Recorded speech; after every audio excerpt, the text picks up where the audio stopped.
မင်္ဂလာပါခင်ဗျာကျွန်တော်တို့ဒီနေ့တော့ကျွန်တော် business discussion channel အတွက်ကိုကျွန်တော်တို့ဧည့်သည်တော်နှစ်ဦးနဲ့ဖိတ်ခေါ်ထားပါတယ်ခင်ဗျာအဲ့ဒီဧည့်သည်တော်နှစ်ဦးကတော့ဆရာမျိုးသက်စေဝါလူလေးရဲ့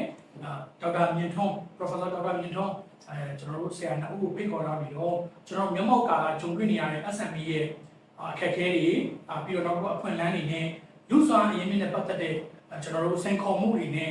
ပြီးရင်လက်ကလောကြုံနေရတဲ့ SME ပိုင်ရှင်တွေရဲ့လူစွမ်းအရင်းမြစ်ဆိုင်ရာအခက်အခဲတွေကိုကျွန်တော်တို့ဆွေးနွေးပြီးတော့သုံးသပ်ပြီးတော့တင်ပြပေးသွားမှာဖြစ်ပါတယ်ကျွန်တော်တို့ယခုလိုမျိုးပွဲတွေကိုကျွန်တော်တို့ရဲ့ business discussion channel မှာမကြာမကြာတင်ပြတော့မှာမလို့ကျွန်တော်စောင့်ကြည့်ပေးဖို့လည်းကျွန်တော်တို့ဖိတ်ခေါ်ချင်ပါတယ်ပထမဦးဆုံးအနေနဲ့ဆရာမျိုးသက်စေဝါလူလေးမင်္ဂလာပါဆရာမင်္ဂလာပါဆရာဟုတ်ကျွန်တော်တို့လေအခုလောလောဆယ်ကျွန်တော်မြန်မာနိုင်ငံမှာပေါ့နော်လူစွမ်းအရင်းမြစ်နဲ့ပတ်သက်လို့ scale တွေပါပဲဖြစ်ဖြစ်ဒါမှမဟုတ်ကျွန်တော်တို့အခြေခံ level ဝန်ထမ်းပဲဖြစ်ဖြစ်ရှားတာခက်လာတယ်ဆရာအဲ့တော့ကျွန်တော်တို့အဓိကတော့ SME သမားတွေပေါ့လုပ်ငန်းရှင်အကြီးတွေဘန်းကိုကျွန်တော် iron site ပဲနဲ့ SME သမားတွေအနေနဲ့ highlight လုပ်ပြီးပြောရမယ်ဆိုရင်သူတို့အနေနဲ့ဒီဝန်ထမ်းရှားပါလာတဲ့အချိန်မှာဒီ HR နဲ့ပတ်သက်လို့ဘယ်လိုများဖြေရှင်းတယ်လဲဆရာ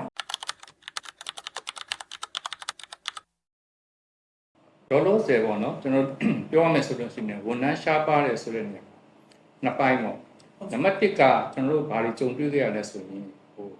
ကျွန်တော် CV ပေါ့ဝန်ထမ်းခန့်တော့မယ်ဆိုလို့ရှိရင်ကျွန်တော်တို့ကဒီ vacancy ကို announcement လုပ်တယ်လု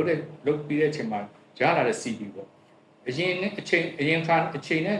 ရှင်းလိုက်မယ်ဆိုရင်နောက်ပိုင်းမှာနံပါတ်1ချက်ကရလာတဲ့ CV အရေးတော့ကရော့တာနေလာနော်နောက်နံပါတ်2ချက်က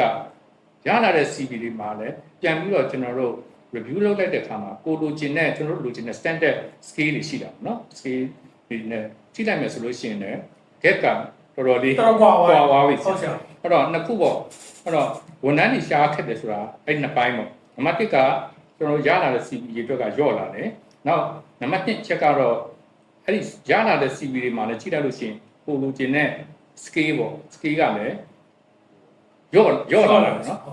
အဲ့ဒီအနေထားလေးတော့ကျုပ်တွေ့ရပါတယ်ဟုတ်ကဲ့ဆရာအခုဆိုရင်ဆရာရဲ့ကျွန်တော်တို့ချိုးဆိုလို့ရှိရင်16နှစ်နဲ့20ကြားပေါ့နော်20ကနေ25နဲ့30ဆိုကျွန်တော်တို့ဈေးကွက်ထဲမှာ labor market ထဲမှာတော်တော်ပျောက်သွားတာတွေ့ရတယ်နော်ဆရာဟုတ်ပါတယ်ဟုတ်ဆရာကျွန်တော်အဲ့လိုမျိုးဆိုတော့လေကျွန်တော်တို့ဒီအသေးစားအလက်စားလုပ်ငန်းရှင်တွေအနေနဲ့ကဝန်ထမ်းအခက်အခဲကိုဘယ်လိုမျိုးဖြေရှင်းအဆင်ပြေမလဲဆရာအဲ့တော့နံပါတ်1ပေါ့နော်ဘယ်လိုမျိုးဖြေရှင်းလဲဆိုတော့လက်ရှိရှိပြီးသားကျွန်တော်တို့ဝန်ထမ်းပေါ့လက်ရှိကိုယ်စီမှာရှိပြီးသားဝန်ထမ်းတွေကိုလည်း retain လုပ်ဖို့အရေးကြီးတယ်နောက်တစ်ချက်ကတော့ကျွန်တော်ဝန်ထမ်းတွေကိုမှာပေါ့ရှာတဲ့နေရာမှာ replacement လုပ်တဲ့မျိုးရှိတယ်လို့နောက်ထပ်ကိုလုပ်ငန်းလိုအပ်ချက်ရနောက်ထပ် position အသစ်ခန့်တဲ့အခါမျိုးလည်းရှိတယ်နှစ်ပိုင်းပေါ့အဲ့တော့ position အသစ်ခန့်မယ်ဆိုလို့ရှိရင်လည်းကိုလိုချင်တဲ့ position ပေါ့အဲ့ဒီ position မှာလိုချင်တဲ့ scale ပေါ့နော် scale တွေရဲ့အရေးအတွက်ပေါ့အဲ့ဒီပုံမှာမူတည်ပြီးတော့ CV ကိုကျွန်တော်တို့အရင်တုန်းကတော့ social media ပေါ့ဟုတ်ကဲ့ဆရာ social media မှာပဲကျွန်တော်ရှာကြတယ်ဗျာအဲ့မှာ social media မှာသူတို့ group တွေရှိတယ်ဟုတ်ကဲ့ဆရာအဲ့ဒီ group တွေမှာပဲကျွန်တော်တင်လိုက်တယ်ဆိုလို့ရှိရင်တော့ CV ကထိုက်ပြောက်တော့ဝင်လာတယ်ဟုတ်ကဲ့ဆရာအခုကတော့ social media တွေမကတော့ဘူးเนาะတခြားကျွန်တော်တို့ဘာတွေလုပ်ဖို့လိုတာလဲဆိုတော့ဒီ recruitment agency တွေပေါ့เนาะအဲ့ job portal တွေမှာတွားပြီးတော့ထပ်ပြီးတော့ချိန်ရတယ်ချိန်ပြီးတော့စုရတာเนาะရှာတယ်အဲ့ဒါတော့မှတကယ်တမ်းတချို့ scale labor ပေါ့เนาะတကယ်တမ်းscale အမြင့်နဲ့လိုတဲ့ဟိုပါ labor တွေဆိုလို့ရှိရင်တော့အချိန်တော်တော်လေးပေးရတယ်နောက်တစ်ခါဘာဖြစ်လဲဆိုတော့ကျွန်တော်တို့မှာဝန်ထမ်းကမှာတယောက်ကလက်ရှိဝန်ထမ်းက design တင်တယ် design တင်တော့အခြေခံအဖြစ်တော့ 1 month notice ပေါ့ 1 month notice ပေးတဲ့အချိန်ကစပြီးတော့မှကျွန်တော်တို့ကရှာတဲ့ချိန်ကျတော့ CV စုရတာနဲ့เนาะ interview လုပ်ရမယ်ကာလရဲ့နောက်တစ်ခါကျွန်တော်တို့ကအများစုကဒီ experience ရှိပြီးသားလူပဲကျွန်တော်တို့ကပြန်ပြီးတော့ replace လုပ်ကြတာဟုတ်ဆရာအဲ့ကကြတော့တစ်ဖက်ဝန်ထမ်းကကျွန်တော်တို့နဲ့လိုချင်တဲ့ skill လည်းကိုက်တယ်เนาะဒီ salary package ကလည်းလက်ခံတယ်ပေါ့เนาะအဲ့ဒါဒါပေမဲ့သူတို့မှလည်းတစ်ဖက်ကနေ resign တင်မှုကအချိန်ကလိုပြန်မှန်တယ်ဟုတ်ဆရာအဲ့ကကြတော့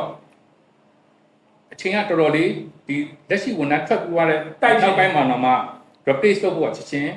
ဝင်လာဖို့ကမလွယ်ဘူးเนาะအချိန်ကိုက်ရောက်ဖို့ကမလွယ်ဘူးအဲ့ခါကျတော့လက်ရှိဝန်ထမ်းကိုကျွန်တော်ကဗာလဲ job ဟိုပါပေါ့ enlargement ပေါ့เนาะဟိုဒါပေမဲ့ enlargement လုပ်တဲ့